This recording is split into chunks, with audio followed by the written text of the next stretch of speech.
Hi hello all welcome to my YouTube channel. Next work എന്ന് പറയുന്നത് paradise lost by John Milton. അതിനകത്ത് lines 850 തൊട്ട് 1055 വരെയുള്ളതാണ് നമുക്ക് പഠിക്കാനുള്ളത്. അപ്പോൾ ബുക്ക് 9 നിന്നുള്ളതാണ് നമുക്ക് പഠിക്കാനുള്ള ഈ ലൈൻസ്. അപ്പം ഫസ്റ്റ് ഓഫ് ഓൾ നമുക്ക് ജോൺ മിൽട്ടണിനെ കുറിച്ച് നോക്കാം. ജോൺ മിൽട്ടൺ ഒരു ഇംഗ്ലീഷ് പോയിറ്റാണ്, ഹിസ്റ്റോറിയനാണ്. Most significant English author after William Shakespeare ആണ് ജോൺ മിൽട്ടൺ. അപ്പോൾ മിൽട്ടൻ്റെ ഏറ്റവും ഇമ്പോർട്ടൻ്റ് ആയിട്ടുള്ള വർക്കാണ് പാരഡൈസ് ലോസ്റ്റ്. അപ്പോൾ ഇദ്ദേഹം പാരഡൈസ് റീഗെയിൻഡ് എന്ന് പറഞ്ഞൊരു ബുക്കും എഴുതിയിട്ടുണ്ട്. അതിൻ്റെ കൂടെ തന്നെ സാംസൺ അഗനിസ്റ്റസ് എന്ന് പറഞ്ഞൊരു ബുക്കും കൂടി എഴുതിയിട്ടുണ്ട്. അപ്പോൾ പാരഡൈസ് ലോസ്റ്റ് അതിൻ്റെ ഒരു സെക്കൻഡ് പാർട്ട് പോലെ പാരഡൈസ് റീഗെയിൻഡ്, അതുപോലെ തന്നെ സാംസൺ അഗനിസ്റ്റസ്. സാംസൺ അഗനിസ്റ്റസ് എന്ന് വെച്ചാൽ സാംസൺ ദി റെസ്ലർ എന്ന് പറഞ്ഞൊരു വർക്കും കൂടി എഴുതിയിട്ടുണ്ട്. അപ്പം അദ്ദേഹത്തിൻ്റെ പ്രോസ് വർക്കുകളിലെല്ലാം മിൽട്ടൺ അഡ്വക്കേറ്റ് ചെയ്തിരിക്കുന്നത് ചർച്ച് ഓഫ് ഇംഗ്ലണ്ടിൻ്റെ, അതായത് ചർച്ച് ഓഫ് ഇംഗ്ലണ്ടിനെതിരെയും അതുപോലെ തന്നെ ചാൾസ് ഫസ്റ്റിൻ്റെ എക്സിക്യൂഷനെതിരെയാണ് അദ്ദേഹം എഴുതിയിരിക്കുന്നത്. ആൻഡ് അതുപോലെ തന്നെ ഇംഗ്ലീഷ് സിവിൽ വാറിനെ കുറിച്ച് പറഞ്ഞിട്ടുണ്ട്. പിന്നെ ചാൾസ് ടൂവിൻ്റെ റിട്ടേൺ 1660 ചാൾസ് ടൂവിൻ്റെ റിട്ടേൺ ആസ് എ കിങ്, അതെല്ലാം ഇദ്ദേഹത്തിൻ്റെ വർക്ക്സിനകത്ത് പറഞ്ഞു പോയിട്ടുള്ള കാര്യങ്ങളാണ്. ആൻഡ് ഈ ഒരു വർക്കിനകത്ത് അല്ലെങ്കിൽ മിക്കവാറുള്ള വർക്ക്സ് റിലിജനുമായിട്ട് ബേസ് ചെയ്തിട്ടുള്ള എല്ലാ വർക്ക്സിനകത്തും അദ്ദേഹം എന്താ പറയുക, ഒരു ഇമ്പോർട്ടൻസ് ഫോർ ഫെയ്ത്ത് അല്ലെങ്കിൽ റിലീജിയസ് ടോളറൻസ് അതിനെക്കുറിച്ചൊക്കെ സംസാരിച്ച് പോയിട്ടുണ്ട് കേട്ടോ. പിന്നെ അപ്പോൾ മിൽട്ടൺ ആസ് എ പോയിറ്റ് നോക്കുകയാണെന്നുണ്ടെങ്കിൽ ഒരു ഷേക്സ്പിയറിൻ്റെ സെക്കൻഡ് പൊസിഷനാണ് മിൽട്ടണ് കിട്ടിയിട്ടുള്ളത്. അതായത് Milton is second only to Shakespeare. So ഒരുപാട് പോയറ്റിക് ആൻഡ് പേഴ്സണൽ ട്രെയ്റ്റ്സ് ഉണ്ട് അദ്ദേഹത്തിൻ്റെ വർക്കിനകത്ത് നമ്മൾ നോക്കുകയാണെന്നുണ്ടെങ്കിലും. ഇപ്പോൾ വേർഡ്സ് വർത്ത് മിൽട്ടനെ കുറിച്ച് പറഞ്ഞിട്ടുള്ള ഒരു കോട്ടുണ്ട്, ഒരു ലൈനുണ്ട്, his soul was like a star എന്ന് പറയുന്നുണ്ട്. ആൻഡ് ഇദ്ദേഹത്തിൻ്റെ ആസ് എ പോയറ്റ് ഇദ്ദേഹം വളരെ സുപ്പീരിയർ ആയിട്ടും വളരെ ഡിസ്റ്റിങ്ക്റ്റ് ആയിട്ടുള്ള പോയിറ്റാണ്. അദ്ദേഹത്തിനെ നമുക്ക് ഇംഗ്ലീഷിലുള്ള എപ്പിക് പോയിറ്റ് എന്ന് വിളിക്കാം. ആൻഡ് അതുപോലെ തന്നെ വളരെ learned and scholarly of all English poets എന്നും ഇദ്ദേഹത്തിനെ വിളിക്കാം. And Greek, Latin, Hebrew, German ലിറ്ററേച്ചറിനെ കുറിച്ച് നല്ല അറിവാണ് ഇദ്ദേഹത്തിനുള്ളത്. പിന്നെ എന്താണ്, ഇംഗ്ലീഷിലും ലാറ്റിനും അതുപോലെ തന്നെ എല്ലാ ലാംഗ്വേജസിലും, ലാറ്റിനിലൊക്കെ ഒരുപാട് പോംസ് എഴുതിയിട്ടുണ്ട്. അപ്പോൾ മിക്കവാറും അപ്പോൾ ഈ പറഞ്ഞിട്ടുള്ള എല്ലാ ലാംഗ്വേജസിലും അദ്ദേഹം നല്ലപോലെ എഴുതിയിട്ടുമുണ്ട്. അപ്പോൾ അത്രയും നല്ല നോളജാണ് ഉള്ളത് അദ്ദേഹത്തിന്. അപ്പോൾ അതിൻ്റെ സ്കോളർഷിപ്പ് എന്ന് പറയുന്നത് ഭയങ്കര ഹെവിയാണ്. And it is also difficult for the ordinary readers to understand what is being written in his work.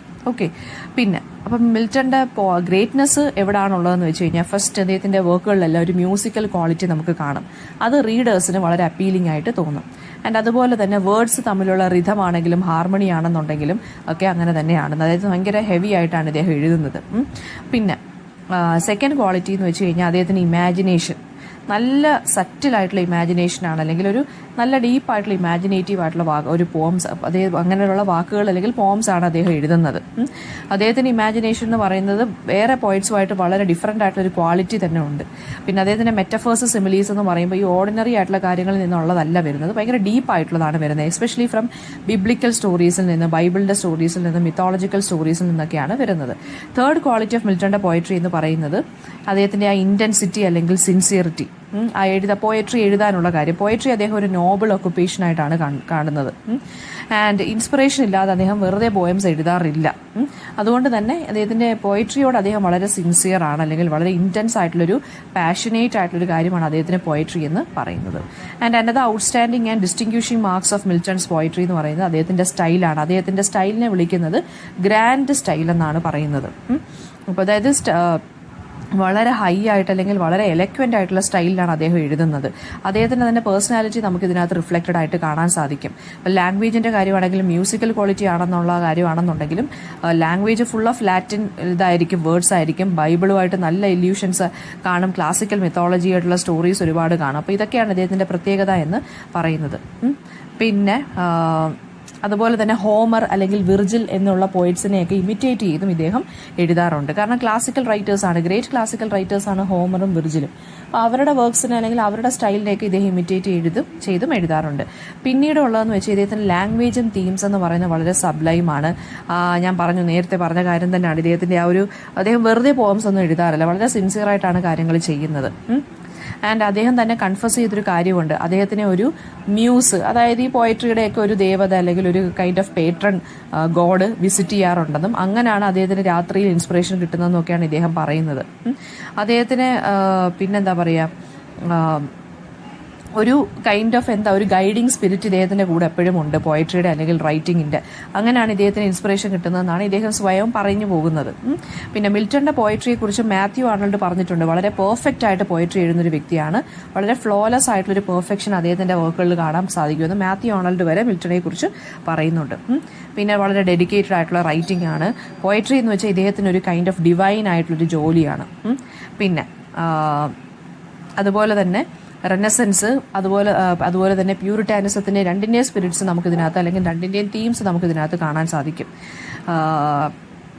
Okay, and then paradise ലോസ്റ്റിനെ കുറിച്ച് നമുക്ക് നോക്കാം. പാരഡൈസ് ലോസ്റ്റ് എന്ന് പറഞ്ഞൊരു വലിയൊരു ലോങ് എപ്പിക് പോയമാണ്. 12 ബുക്സിലാണ് അത് എഴുതിയിരിക്കുന്നത്. അതെന്ന് വെച്ചാൽ 12 പാർട്ടായിട്ടാണ് എഴുതിയിരിക്കുന്നത്. അതുകൊണ്ട് തന്നെ മിൽട്ടന്റെ ഈ ഒരു വർക്കിന് നമുക്ക് അദ്ദേഹത്തിന്റെ മാഗ്നം ഓപ്പസ് എന്ന് വിളിക്കാം. മാഗ്നിഫിഷ്യൻ്റ് ആയിട്ടുള്ളൊരു വർക്കാണിത്.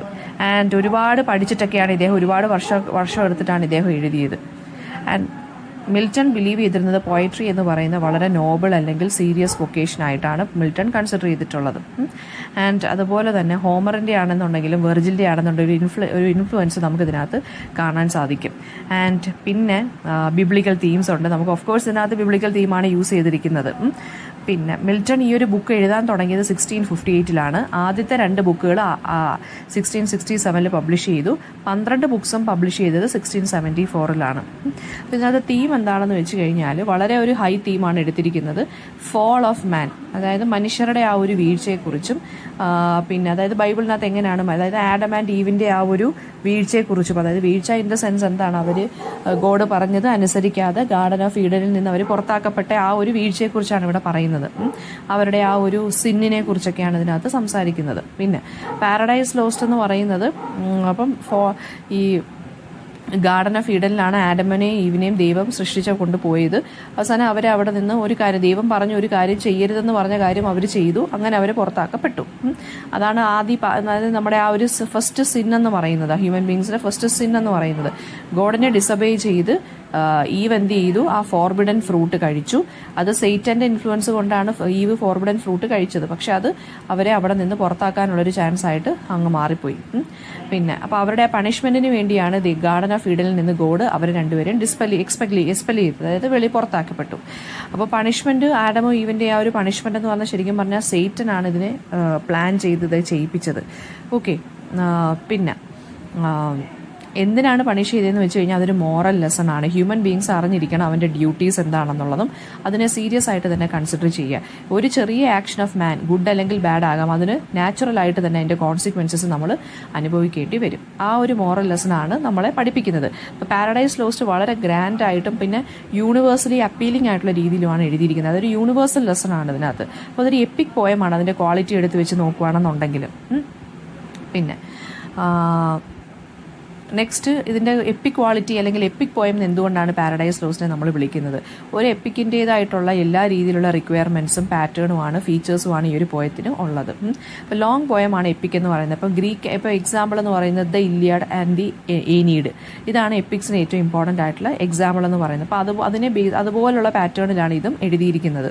ഒരു ക്ലാസിക്കൽ എപ്പിക്കിൻ്റെ എല്ലാ ഫീച്ചേഴ്സും റിക്വയർമെൻറ്റ്സും പാരഡൈസ് ലോസ്റ്റ് എന്നുള്ള വർക്കിന് ഉണ്ട്. ആൻഡ് പിന്നെ ഫസ്റ്റ് തുടങ്ങുന്നത് തന്നെ, പാരഡൈസ് ലോസ്റ്റ് തുടങ്ങുന്നത് തന്നെ ഒരു ഗോഡിനെ അല്ലെങ്കിൽ ഗോഡസിനെ പ്രാർത്ഥിച്ചുകൊണ്ടാണ്, അവരെ ഇൻവൊക്കേറ്റ് ചെയ്തുകൊണ്ടാണ് തുടങ്ങുന്നത് തന്നെ. ഒരു എപ്പിക്കും അങ്ങനെ തന്നെയാണ് സ്റ്റാർട്ട് ചെയ്യുന്നത്. ആദ്യമേ ഒരു ഗോഡ് അല്ലെങ്കിൽ ഗോഡസിനെ പ്രാർത്ഥിച്ചുകൊണ്ടാണ്, അല്ലെങ്കിൽ അവർക്ക് വേണ്ടി ഡെഡിക്കേറ്റ് ചെയ്തുകൊണ്ടാണ് ഈ ഒരു പോം സ്റ്റാർട്ട് ചെയ്യുന്നത്. പിന്നെ അതുപോലെ തന്നെ അപ്പോൾ ആ സ്പിരിറ്റ്സിനെ ഇൻവോക്ക് ചെയ്യുന്നുണ്ട്. അതുപോലെ തന്നെ മൗണ്ട് സിനായിയുടെ മുകളിലുള്ള കുറേ പേട്രൺ ഗോഡ്സിനെയൊക്കെ എന്താണ് ഇദ്ദേഹം പ്രാർത്ഥിച്ചുകൊണ്ടാണ് സ്റ്റാർട്ട് ചെയ്യുന്നത്. അതൊരു ട്രൂ എപ്പിക് സ്റ്റൈലാണ്. അനദർ ഇമ്പോർട്ടൻറ്റ് ഫീച്ചർ എന്ന് പറയുന്നത് വളരെ ലോങ് ആണ് ഈ ഒരു പോയം, 12 ബുക്കിലാണുള്ളത്. സോ അതുകൊണ്ട് തന്നെ അതൊരു എപ്പിക് ഫീച്ചറാണ്. പോയം എന്ന് പറയുന്നത് ഒരൊറ്റ വലിയ പോയമാണ്, അതിനെ 12 ബുക്കിലാണ് എഴുതിയിരിക്കുന്നത്. അതിൻ്റെ സെൻട്രൽ ആക്ഷൻ എന്ന് പറയുന്നത് ഫോൾ ഓഫ് മാൻ ആണ്. എല്ലാ എപ്പിസോഡ്സും എല്ലാ ഹാപ്പനിങ്സും ഇതിനെ ബേസ് ചെയ്തിട്ട് മാത്രമാണ് നിൽക്കുന്നത്. പിന്നെ പോയത്തിന് നല്ലൊരു യൂണിറ്റി ഓഫ് ആക്ഷൻ ഉണ്ട്, ഒരു ബിഗിനിങ് മിഡിൽ ആൻഡ് എൻഡ് ഉണ്ട്. തീം എന്ന് പറയുന്നത് ഓർഡിനറി തീമല്ല, വളരെ ഗ്രാൻഡ് ആയിട്ടുള്ള വളരെ നോബിൾ ആയിട്ടുള്ള തീമാണ്. ക്യാരക്ടേഴ്സ് എന്ന് പറയുന്നത് അതുപോലെ തന്നെ ഗ്രാൻഡ് ആൻഡ് നോബിൾ ക്യാരക്ടേഴ്സാണ്. ബുക്ക് 9 നമുക്ക് പഠിക്കാനുള്ള ബുക്ക് 9-നകത്തെ ചീഫ് ക്യാരക്ടേഴ്സ് എന്ന് പറയുന്നത് സെയ്റ്റനും ആഡമും ഈവുമാണ്. പിന്നെ അതുപോലെ തന്നെ സെയ്റ്റൻ്റെ കൂടെ, അപ്പോൾ സെയ്റ്റനാണ് ഇങ്ങനെ ചതി ചെയ്തതെന്ന് ഗോഡ് അറിഞ്ഞപ്പോൾ, അതായത് ദൈവത്തിനെതിരെ ഇദ്ദേഹം റിവോൾട്ടൊക്കെ ചെയ്തു. അപ്പോൾ സെയ്റ്റൻ എന്തിനാണ് ശരിക്കും പറഞ്ഞാൽ ആഡത്തിനെയും ഇവനെയും അതായത് സെയ്റ്റൻ പ്ലാൻ ചെയ്ത് പുറത്താക്കിപ്പിച്ചത് സൃഷ്ടിച്ചത്. കാരണം ദൈവം സൃഷ്ടിച്ചതാണ് ആഡമിനെയും ഈവിനെയും. അപ്പം ദൈവം സൃഷ്ടിച്ച രണ്ടാളുകൾ ദൈവത്തിനെതിരെ തിരിയിക്കണം എന്നുണ്ടായിരുന്നു സെയ്റ്റനെ ഫസ്റ്റ് ഓഫ് ഓൾ സെയ്റ്റൻ ദൈവത്തിനെതിരെ ഒരു റിവോൾട്ട് നടത്തി. അങ്ങനെ Satan first of all Angel ആയിരുന്നു. അപ്പോൾ അങ്ങനെ ഹെവനിൽ നിന്ന് ഇതുവരെ എല്ലാവരെയും സെയ്റ്റൻ്റെ കൂടെ നിന്ന ഏഞ്ചൽസിനെ ബാക്കി സെയ്റ്റനെ എല്ലാവരെയും കൂടെ പുറത്താക്കി ദൈവം. അങ്ങനെ അവർ ഹെല്ലിൽ പോയി വീഴുകയാണ് ചെയ്യുന്നത്. അതിന് റിവഞ്ചായിട്ടാണ് ദൈവം സൃഷ്ടിച്ച 2 പേരെ ദൈവത്തിനെതിരെ തന്നെ സെയ്റ്റൻ ആക്കിയത്. അതാണ് സ്റ്റോറി എന്ന് പറയുന്നത്. ഓക്കെ, അപ്പോൾ ഇവരെല്ലാം അപ്പോൾ സെയ്റ്റൻ്റെ കൂടെ ഉണ്ടായിരുന്ന ബാക്കിയുള്ള ഫോളൻ ഏഞ്ചൽസ് ഉണ്ടല്ലോ, അവരെയൊക്കെ ഈ ബുക്ക് 9 ക്യാരക്ടേഴ്സായിട്ട് വരുന്നുണ്ട്. അപ്പം ഗോഡും അപ്പം ഇവർ സെയ്റ്റനും സെയ്റ്റൻ്റെ കൂടെയുള്ള ഫോളോവേഴ്സുമാണ് ഇതിനകത്ത് ക്യാരക്ടേഴ്സായിട്ട് വരുന്നത്. ലാംഗ്വേജ് ആൻഡ് സ്റ്റൈൽ എന്ന് പറയുന്നത് വളരെ ഹൈ അല്ലെങ്കിൽ വളരെ ഗ്രാൻഡ് ആയിട്ടുള്ള ലാംഗ്വേജ് ആണ്. ഇതിൻ്റെ തീം എന്ന് പറയുന്നത് വളരെ ഹൈ തീമാണ്. അപ്പം പിന്നെ വളരെ സ്കോളർലി, വളരെ ഡിഫിക്കൽട്ട് ആയിട്ടുള്ള ലാംഗ്വേജ് ആണ് ഇതിനകത്ത് യൂസ് ചെയ്തിരിക്കുന്നത്. പിന്നെ ഒരുപാട് സിമിലീസ് ഒക്കെ യൂസ് ചെയ്തിട്ടുണ്ട്. അപ്പോൾ ഇതിനകത്ത് എപ്പിക്കിനകത്ത് യൂസ് ചെയ്യുന്ന സിമിലിയെ നമ്മൾ എപ്പിക് സിമിലി എന്നാണ് വിളിക്കുന്നത്. ഒരുപാട് കമ്പാരിസൺസ് ഉണ്ട്. പിന്നെ ഒരുപാട് എപ്പിക് സിമിലീസ് ഇതിനകത്ത് യൂസ് ചെയ്തിട്ടുണ്ട്. പിന്നെന്താ പറഞ്ഞിരിക്കുന്നത്, പിന്നെ നെക്സ്റ്റ് ഫാക്ടർ എന്ന് പറയുമ്പോൾ അപ്പോൾ ഒരു എപ്പിക്കിന് വേണ്ടുന്ന കാര്യങ്ങളെല്ലാം ഇതിനകത്ത് ഉണ്ട്. അതുകൊണ്ടാണ് ഇതിനൊരു എപ്പിക് പോയം എന്ന് നമ്മൾ വിളിക്കുന്നത്. ഒരു നല്ല എപ്പിക്കിന് വേണ്ടുന്ന എല്ലാ ക്വാളിറ്റീസും എല്ലാ റിക്വയർമെൻറ്റ്സും സാറ്റിസ്ഫൈ ഇതിനകത്ത് ചെയ്യുന്നുണ്ട്. ഓക്കെ, അപ്പം എപ്പിക് ക്വാളിറ്റീസ് കൂടുതലായിട്ട് നിൽക്കുന്നതെന്ന് വെച്ച് കഴിഞ്ഞാൽ സെയ്റ്റൻ്റെ ആ ഒരു ജമ്പിങ്, അതായത് പാരഡൈസിലോട്ട് സെയ്റ്റൻ ഇങ്ങനെ ഒരു ഫെൻസ് ചാടി കടന്ന് കയറുന്ന ഒരു ഡിസ്ക്രിപ്ഷൻ ഉണ്ട്. അപ്പോൾ അതൊക്കെ എന്ന് വെച്ച് കഴിഞ്ഞാൽ നല്ല രീതിയിൽ ഭയങ്കര വലിയ ലാംഗ്വേജിലൊക്കെ എക്സ്പ്ലെയിൻ ചെയ്തിരിക്കുകയാണ്. അതുപോലെ തന്നെ ഈ ഈവിനെ ഇൻഫ്ലുവൻസ് ചെയ്യാൻ വേണ്ടി സെർപ്പൻറ്റിൻ്റെ രൂപത്തിൽ, ഒരു പാമ്പിൻ്റെ രൂപത്തിലാണ് സെയ്റ്റൻ വരുന്നത്. അപ്പോൾ ആ സെർപ്പൻറ്റിൻ്റെ ലൈൻസ് ഉണ്ടല്ലോ, അതൊക്കെ എന്ന് വെച്ചാൽ വളരെയധികം സെലിബ്രേറ്റ് ചെയ്യപ്പെടുന്ന ലൈൻസുകളാണ്. അപ്പം മിൽട്ടൻ്റെ സ്കോളർലി ആയിട്ടുള്ള ആ ഒരു ഫീച്ചർ ക്വാളിറ്റി നമുക്ക് ആസ് എ റൈറ്റർ നമുക്ക് ഈ പോയത്തിൽ നിന്ന് വ്യക്തമാണ്. ഇനി നമുക്ക് പോയത്തിലോട്ട് കിടക്കാം. അപ്പം പോയത്തിലോട്ട് കിടക്കുന്നതിന് മുന്നേ തന്നെ ബുക്ക് 1 പറയുന്നതെന്ന് വെച്ച് കഴിഞ്ഞാൽ, ഇതിപ്പോൾ ബുക്ക് 9 നമുക്ക് പഠിക്കാനുള്ളത്. ബുക്ക് 1 പറയുന്നതെന്ന് വെച്ച് കഴിഞ്ഞാൽ സെയ്റ്റൻ്റെ ഫോളും ഗോഡിനെതിരെ സെയ്റ്റൻ റിബൽ ചെയ്യുന്നതും ഒക്കെയാണ് പറയുന്നത്. അപ്പോൾ ആസ് എ റിസൾട്ട് സെയ്റ്റനെയും അദ്ദേഹത്തിൻ്റെ കൂടെയുള്ള ഏഞ്ചൽസും എല്ലാം കൂടി ഹെല്ലിലോട്ട് വീഴുകയാണ് ചെയ്യുന്നത്. അവരെല്ലാവരും കൂടി ഹെവനിനെതിരെ അല്ലെങ്കിൽ ഗോഡിനെതിരെ റിവെഞ്ച് പ്ലോട്ട് ചെയ്യുവാണ്. പിന്നെ അപ്പോൾ അവർ വീഴുന്ന സ്ഥലത്തിനെയാണ് നമ്മൾ പാൻറ്റമോണിയം എന്നുള്ള, ഹെല്ലിൻ്റെ ആ ഒരു സെയ്റ്റൻ്റെ ഫോളോവേഴ്സും വീണ് അവിടെ അവരൊരു കിങ്ഡം സെറ്റപ്പ് ആക്കുന്നു. ആ സ്ഥലത്തിൻ്റെ പേര് പാൻറ്റമോണിയം എന്നാണ് കേട്ടോ. പിന്നെ ബുക്ക് 2 പറയുന്നത് സെയ്റ്റൻ ഒരു കൗൺസിൽ വിളിക്കുകയും ഈ ഫോളൻ ഏഞ്ചൽസുമായിട്ട് ഒരു ഡിബേറ്റ് നടത്തുവാണ്, ഒരു ഡിസ്കഷൻ നടത്തുവാണ്. എന്തായിരിക്കണം അടുത്ത പ്ലാൻ, അതായത് ആഡമിനെയും ഈവിനെയും കറപ്റ്റ് ചെയ്യണം. അതൊക്കെയാണ് ഇവർ ഡിസ്കസ് ചെയ്യുന്നത് ബുക്ക് 2. ബുക്ക് 3 വെച്ചാൽ ഗോഡ് സെയ്റ്റൻ്റെ അപ്രോച്ച് ഒബ്സർവ് ചെയ്യുകയും ഈ മനുഷ്യൻ എന്തായാലും പാപം ചെയ്യാൻ പോവുകയാണെന്ന് മനസ്സിലാക്കുകയും ചെയ്തു. പക്ഷെ എന്നാലും ഇവരെ എന്ത് ചെയ്യാൻ, ദൈവം ഉടനെ തന്നെ പോകണമെന്നും ചെയ്യുന്നില്ല. കുറച്ച് അതായത് ഫ്രീ വില്ലിനെ, അതായത് ഇവർക്കൊരു ഫ്രീഡം ഉണ്ടല്ലോ, ഹ്യൂമൻ ബീങ്സിന് ഒരു ഫ്രീഡം ഉണ്ട്, ഒരു ഫ്രീ വില്ലുണ്ട്. അതുകൊണ്ട് തന്നെ ദൈവത്തിനത് മുൻകൂട്ടി അറിയാമെങ്കിൽ ദൈവം ഇവരെ തടഞ്ഞതൊന്നുമില്ല എന്ന് പറയുവാണ്. ഇനി ബുക്ക് 4 സെയ്റ്റൻ ഈ ഗാർഡൻ ഓഫ് ഈഡനിൽ എൻ്റർ ചെയ്യുന്ന കാര്യമാണ് പറയുന്നത്. ഒരു സെർപ്പൻ്റെ രൂപത്തിൽ ഇവരെ കറക്റ്റ് ചെയ്യാൻ പോകുന്നതാണ് പറയുന്നത്. ബുക്ക് 5 to 6 റാഫേൽ എന്നുള്ള മാലാക വന്ന് ആഡമിനെയും ഈവിനെയും വാർണിംഗ് കൊടുക്കുകയാണ് സെയ്റ്റൻ്റെ പ്ലാൻ്റെ കാര്യമൊക്കെ പറഞ്ഞ്. ഓക്കെ, പിന്നെ പറയുന്നതെന്ന് ബുക്ക് 7 റാഫേൽ ഇതുപോലെ ക്രിയേഷൻ ഓഫ് വേൾഡിനെ കുറിച്ചും ഹ്യൂമാനിറ്റിയെ കുറിച്ചും ഗോഡ് എങ്ങനെയാണ് ഓരോരുത്തരെ ക്രിയേറ്റ് ചെയ്തെന്ന കാര്യങ്ങളൊക്കെ പറയുവാണ്. അതായത് യൂണിവേഴ്സ് എങ്ങനെ ക്രിയേറ്റ് ചെയ്തു അതൊക്കെ പറയുവാണ് റാഫേൽ ആഡമിൻ്റെ അടുത്തും ഈവിൻ്റെ അടുത്തും. പിന്നീട് ബുക്ക് 8 ആഡം റാഫേലുമായിട്ട് ഷെയർ ചെയ്യുവാണ്, അതായത് ഈവിനെ കണ്ട കാര്യങ്ങളും ആ ഒരു അവരുടെ യൂണിയൻ്റെ ബ്യൂട്ടിയെക്കുറിച്ചും ഒക്കെ പറയുവാണ്. അപ്പം റാഫേൽ ആഡമിൻ്റെ അടുത്ത് പറയുന്നുണ്ട് എക്സസീവായിട്ട് പാഷനും ക്യൂരിയോസിറ്റിയും പാടില്ല എന്ന് പറയുന്നുണ്ട്. ബുക്ക് 9 എന്താണ് പറയുന്നതെന്ന് വെച്ച് കഴിഞ്ഞാൽ സെയ്റ്റൻ ഗാർഡൻ ഓഫ് ഈഡനിലോട്ട് വരുവാണ്. സക്സസ്ഫുള്ളി ഈവിനെ ടെംപ്റ്റ് ചെയ്യുന്നു. ആ ഒരു ഫോർബിഡൻ ഫ്രൂട്ട് ആപ്പിൾ കഴിക്കാൻ വേണ്ടി ടെംപ്റ്റ് ചെയ്യുന്നു. ആഡം എന്ത് ചെയ്യുകയാണ്, ഈവ് പറയുന്നതിനനുസരിച്ച് സമ്മതിച്ചു കൊടുക്കുന്നു. അങ്ങനെ അവർ രണ്ടുപേരും സിൻ ചെയ്യുന്നു. അങ്ങനെ അവരെ പുറത്താക്കുന്നു. ഓക്കെ, ആ ഇന്നസെൻസ് അവരവിടെ നഷ്ടപ്പെടുകയാണ് ചെയ്യുന്നത്. അവിടെ തൊട്ടാണ് ഹ്യൂമാനിറ്റിയുടെ ട്രാജഡി സ്റ്റാർട്ട് ചെയ്യുന്നതെന്നാണ് പറയുന്നത്. ദെൻ ബുക്സ് 10 to 12 എന്ന് പറയുമ്പോൾ ഗോഡിൻ്റെ മകനെ ആഡമിനെയും ഈവിനെയും ജഡ്ജ് ചെയ്യാൻ വേണ്ടി അങ്ങോട്ട് പറഞ്ഞു വിടുകയാണ്. ആൻഡ് അവർ സിന്നും ഡെത്തും ഒക്കെ എർത്തിൽ അതായത് ഇവർ പാപം ചെയ്തതുകൊണ്ട് മരണമൊക്കെ ഇനിയുള്ള ഹ്യൂമൻ ബീങ്സിന് വരുമെന്നും എൻറ്റയർ വേൾഡ് കറപ്റ്റഡ് ആകുമെന്നും ഇവരുടെ ഒരൊറ്റ ആക്ഷൻ കൊണ്ടെന്നൊക്കെ പറഞ്ഞ് ഇവരെ പുറത്താക്കുകയാണ് ചെയ്യുന്നത്. ഓക്കെ, അപ്പം ആഡം ആൻഡ് ലീവ് പാരഡൈസ് വിട്ടു പോകുന്നതാണ് ഈ അങ്ങനെ വെച്ചിട്ടാണ് ഈ ഒരു പോംസ് എൻഡ് ചെയ്യുന്നത്, ഈ ഒരു നമ്മുടെ പാരഡൈസ് ലോസ്റ്റ് എൻഡ് ചെയ്യുന്നത്. അപ്പം നമ്മുടെ സമ്മറി ഒന്ന് നോക്കാം. ഈ ലൈൻസ് 850 to 1055 പറയുന്നതെന്ന് വെച്ച് കഴിഞ്ഞാൽ എന്താ പറയുക, ഈവിൻ്റെ ടെംപ്റ്റേഷന് ശേഷം എന്തൊക്കെയാണ് സംഭവിക്കുന്നത്, സെയ്റ്റൻ്റെയും ആഡമിൻ്റെ റെസ്പോൺസ് എന്താണ്, ഇതൊക്കെയാണ് പറയുന്നത്. അപ്പോൾ ഈവിൻ്റെ ടെംപ്റ്റേഷൻ ആൻഡ് ഫോൾ ആണ് ഈ ഒരു വർക്കിനകത്ത് പറയുന്നത്. ഈവ് ഗാർഡൻ ഓഫ് ഈഡനിൽ ഒറ്റയ്ക്കായിരുന്നു ആൻഡ് ആ സമയത്ത് സെയ്റ്റൻ വരികയും സെർപ്പൻ്റെ രൂപത്തിൽ വന്നിട്ട് ഫോർബിഡൻ ഫ്രൂട്ട് ഒന്ന് കഴിച്ചു നോക്കാൻ കൺവിൻസ് ചെയ്യാണ് പറയുന്നത്. അതായത് ദൈവം പറഞ്ഞു ഇത് ട്രീ ഓഫ് നോളജ് ആണ്, ഒരു മരം കാണിച്ചിട്ട് പറഞ്ഞു ഇത് ട്രീ ഓഫ് നോളജ് ആണ്, ഇത് കഴിക്കരുത്, ഇതിനകത്ത് ഫ്രൂട്ട്സ് കഴിക്കരുതെന്നാണ് പറഞ്ഞിരിക്കുന്നത്. അപ്പം സെർപ്പൻ്റ് വന്നിട്ട് പറഞ്ഞു ഇത് ട്രീ ഓഫ് നോളജ് ആണ്, ഇതിൻ്റെ ഫോർബിഡൻ ഫ്രൂട്ട് നീ കഴിച്ചിരിക്കണം എന്ന് പറഞ്ഞ് സെർപ്പൻ്റ് കൺവിൻസ് ചെയ്യുകയാണ് ചെയ്യുന്നത്. അങ്ങനെ ഈവ് എന്ത് ചെയ്യുവാണ്, ഫ്രൂട്ട് കൺസ്യൂം ചെയ്യുന്നു. ഒരുപാട് ഇമോഷൻസും തോട്ട്സും ഇവരുടെ മൈൻഡിലോട്ട് ഇങ്ങനെ കയറി വരുവാണ്. പക്ഷെ അവർ ആലോചിക്കുന്നുണ്ട് ആഡമിൻ്റെ അടുത്ത് പറയണോ വേണ്ടയോ എന്നൊക്കെ പറഞ്ഞ്. പക്ഷേ ആഡമിൻ്റെ അടുത്ത് എന്ത് ചെയ്യണം, അവർ എന്തായാലും ഈ ഒരു ഫ്രൂട്ട് ഷെയർ ചെയ്യുവാണ് ആഡമിൻ്റെ അടുത്തും കൂടി. കാരണം ആഡമിനും കൂടി വരട്ടെ എന്നൊക്കെയുള്ളൊരു രീതിയിൽ, ഗുഡാണെങ്കിലും ഇല്ലാണെങ്കിലും 2 പേർക്കും കൂടെ വരട്ടെ എന്നുള്ള രീതിയിൽ ആഡം അങ്ങനെ ഡെസിഷൻ എടുക്കുവാണ്. അപ്പോൾ ഈവ് അപ്രോച്ച് ചെയ്യാണ് ആഡമിൻ്റെ അടുത്ത്, അതായത് ഞാൻ ഇതുപോലെ ഫ്രൂട്ട് കഴിച്ചു പോയി. അപ്പോൾ അയാൾ ഭയങ്കര ഷോക്ക്ഡായി പോകുന്നുണ്ട്, ഭയങ്കര പേടിക്കുന്നുണ്ട്. പക്ഷേ പിന്നീട് എന്ത് ചെയ്യുവാണ്, അവരുടെ ആ ഒരു ഇത് ആഡമിന് മനസ്സിലായി അവരുടെ ആ ഒരു ഡിവിനിറ്റി ഇവർക്ക് നഷ്ടമായത്. പക്ഷേ ഈവില്ലാതെ ആഡമിന് ജീവിക്കാൻ പറ്റാത്തത് കൊണ്ട് അതിൻ്റെ കോൺസിക്വൻസസ് ഇയാളും കൂടി ഏറ്റെടുക്കുകയാണ്. അങ്ങനെയാണ് ഇയാളും പകുതി ഫ്രൂട്ട് കഴിക്കാൻ തീരുമാനിക്കുന്നത്. അപ്പം ഈവിനോടുള്ള ഇഷ്ടം കൊണ്ടാണ് ഇയാൾ എടുത്ത് തിന്നുന്നത്. പക്ഷേ അതായത് സെപ്പറേറ്റഡ് ആവാൻ താല്പര്യമില്ല. എന്തായാലും ഗോഡിനെ ഡിസബേ ചെയ്തു അവൾ, അതുകൊണ്ട് എനിക്കും ഇനി അവളെ വിട്ട് പിരിഞ്ഞിരിക്കാൻ വയ്യാത്തതുകൊണ്ട് ഞാനും കൂടി അത് കഴിക്കുവാണെന്ന് പറഞ്ഞിട്ടാണ് കഴിക്കുന്നത്. ആ സമയത്താണ് ആഡമും ഇതുപോലെ ട്രാജഡിയിലോട്ട് വീഴുന്നത്. അപ്പോൾ ഫ്രൂട്ട് കഴിച്ച ഉടനെ തന്നെ എന്താണ്, ആഡമും ഈവും ആ നേക്കഡായിട്ട് നിൽക്കുവാണ്. അതുവരെ അവർക്ക് അതൊരു പ്രശ്നമേ അല്ലായിരുന്നു. ഫ്രൂട്ട് കഴിച്ച ഉടനെ തന്നെ ഇവരുടെ മൈൻഡിൽ ആവശ്യമില്ലാത്ത ചിന്തകൾ വരികയും എന്താണ്, ഇവർ രണ്ടുപേരും നേക്കഡാണെന്നുള്ളത് അറിയുകയും അവരുടെ ഉള്ളിൽ ഷെയിമും ലസ്റ്റും വരികയാണ് ചെയ്യുന്നത്. ആ ഇന്നസെൻസ് ഇവർക്ക് അങ്ങ് നഷ്ടമായി. അപ്പോൾ ഇതിനകത്ത് വരുന്ന തീംസ് എന്ന് പറയുന്നത് ടെംപ്റ്റേഷനും ഫ്രീ വില്ലുമാണ്. ടെംപ്റ്റ് ചെയ്തത് ആരാണ്, ഇവിടെ ഈവിന് സെർപ്പൻ്റ് ടെംപ്റ്റ് ചെയ്തു, വശീകരിച്ച് പറഞ്ഞു കഴിക്കണം എന്ന് പറഞ്ഞു. ഈവ് അതിൽ ഇൻഫ്ലുവൻസ്ഡ് ആയിട്ട് എന്ത് ചെയ്യാണ്, അൾട്ടിമേറ്റ്ലി അവരുടെ ചോയ്സിൽ അവരുടെ ഫ്രീ വില്ലിൽ അവരത് കഴിക്കുകയാണ് ചെയ്യുന്നത്. ആഡമും അതുപോലെ തന്നെ ഫ്രീ വില്ലായിട്ട് കഴിക്കുകയാണ് ചെയ്യുന്നത്. ലവ്, ഡ്യൂട്ടി അല്ലെങ്കിൽ ലസ്റ്റ് ഇതുകൊണ്ട് അവരങ്ങ് കഴിക്കുകയാണ് ചെയ്യുന്നത്. അപ്പം നെക്സ്റ്റ് വൺ എന്ന് പറഞ്ഞാൽ റോൾ ഓഫ് ലവ്. ആഡം എന്തുകൊണ്ടാണ് ഫ്രൂട്ട് കഴിച്ചത്, because of his love for eve. Eve മാത്രം ഒറ്റയ്ക്ക് അങ്ങനെ പോകേണ്ട അല്ലെങ്കിൽ ഈവുമായിട്ട് സെപ്പറേറ്റഡ് ആയിട്ട് ഇരിക്കേണ്ട എന്ന് വിചാരിച്ചിട്ടാണ് ആഡമും എന്ത് ചെയ്യുന്നത്, ഈ ഒരു ട്രാജിക് ആക്ട് ചെയ്യുന്നത്. അത് ഇറാഷണൽ ആയിട്ടുള്ളൊരു കൈൻഡ് ഓഫ് ആക്റ്റായി പോയി, എന്നാലും എന്താണ് ഒറ്റയ്ക്കാക്കണ്ടെന്ന് വിചാരിച്ചിട്ട് ഇവരും ചെയ്യുകയാണ് ചെയ്യുന്നത്. അടുത്ത ലോസ് ഓഫ് ഇന്നസെൻസ്. ഫ്രൂട്ട് കഴിച്ച ഉടനെ ഇവരുടെ ഇന്നസെൻസ് മാറി, ഇവർ ഡിസബേ ചെയ്തേയില്ല. അപ്പോൾ അവരുടെ ഇന്നസെൻസ് മാറി, അവരെന്താണ് ഒരു എന്തായിട്ട് മാറി, ഒരു ഗിൽറ്റി ഫീലിംഗ് അല്ലെങ്കിൽ ഷെയിം അല്ലെങ്കിൽ ഒരു ഇന്നസെൻസ് നഷ്ടപ്പെട്ട് അവരുടെ ഒരു പ്യൂരിറ്റി ഇവർക്ക് നഷ്ടപ്പെട്ടു. പിന്നെ അപ്പോൾ ഈ ഒരു ഫോൾ എന്ന് പറയുമ്പോൾ ഒരു സ്പിരിച്വൽ ഫോള് മാത്രമല്ല, ഒരു സൈക്കോളജിക്കൽ അല്ലെങ്കിൽ ഇമോഷണൽ ഫോളും കൂടിയാണ് ഇവരുടേത്. ഇനി ട്രാജിക് ഹീറോയിസമാണ്.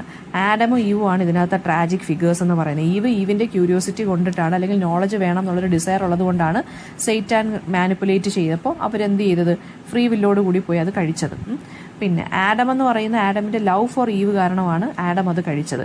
രണ്ടുപേർക്കും ട്രാജിക് ഫ്ലോസ് ഉണ്ട്. അവരുടെ രണ്ടുപേരുടെയും ട്രാജഡിക്ക് കാരണമായ കാര്യങ്ങൾ എന്തൊക്കെയാണ്, ഈവിൻ്റെ പ്രൈഡും ആഡമിൻ്റെ ബ്ലൈൻഡ് ലവുമാണ് ഇതിന് കാരണമായത്. ഓക്കെ, ഇനി മിൽട്ടന്റെ തിയോളജിക്കൽ മെസ്സേജ് എന്താണ്, മിൽട്ടൺ എന്താണ് ഇവിടെ കൊണ്ട് ഉദ്ദേശിക്കുന്നത്, ഒബീഡിയൻസ്, സിന്ന് അല്ലെങ്കിൽ ഹ്യൂമൻ കണ്ടീഷൻ, ഇതിനെക്കുറിച്ചാണ് പറഞ്ഞൊരു പണിഷ്മെന്റ് പോലെയാണ് ഇത് പറഞ്ഞിരിക്കുന്നത്. ഡിസൊബീഡിയൻസ്, ഗോഡിനെ ഡിസൊബേ ചെയ്തു, അതിനുവേണ്ടിയുള്ള ഒരു പണിഷ്മെന്റ് ആയിട്ടാണ് ഇത് എഴുതിയിരിക്കുന്നത്. ആഡമും ഈവനും നോളജ് കിട്ടുന്നു. എന്തിനെക്കുറിച്ചുള്ള നോളജാണ് കിട്ടുന്നത്, ഗുഡ് ഏതാണ് ഈവിൾ ഏതാണെന്നുള്ള നോളജ് കിട്ടുന്നു. പക്ഷേ അത് കിട്ടിയ ഉടനെ തന്നെ അവർക്ക് ഇന്നസെൻസ് അവരുടെ നഷ്ടപ്പെടുകയാണ് ചെയ്യുന്നത്. ഓക്കെ, അപ്പോൾ ഇതിനകത്തുനിന്ന് ക്വസ്റ്റ്യൻസ് വരുന്നതെന്ന് വെച്ച് കഴിഞ്ഞാൽ ഇതിൻ്റെ തീം എന്താണ്, ഇതെങ്ങനെ ഒരു എപ്പിക് പോയം ആകുന്നു എന്നുള്ളത് ചോദിക്കാം. എത്ര ബുക്സ് ഉണ്ട്, ഓരോ ബുക്കിലും എന്തൊക്കെയാണ് എഴുതിയിരിക്കുന്നതെന്ന് അറിഞ്ഞിരിക്കണം. ഓക്കെ, എസ്സേ ഒക്കെ എഴുതുമ്പോൾ അത് ഹെൽപ്ഫുള്ളായിട്ട് മാറും. മിൽട്ടൺ ആസ് എ പോയിറ്റ് എങ്ങനെയാണെന്നും അദ്ദേഹത്തിൻ്റെ ക്വാളിറ്റീസ് ഓഫ് ആസ് എ പോയിറ്റ് എന്താണെന്നും ഒക്കെ എഴുതുക. എന്തെങ്കിലും ഡൗട്ട് ഉണ്ടെങ്കിൽ കമൻറ്റ് ബോക്സിൽ ചോദിക്കുക. Thank you.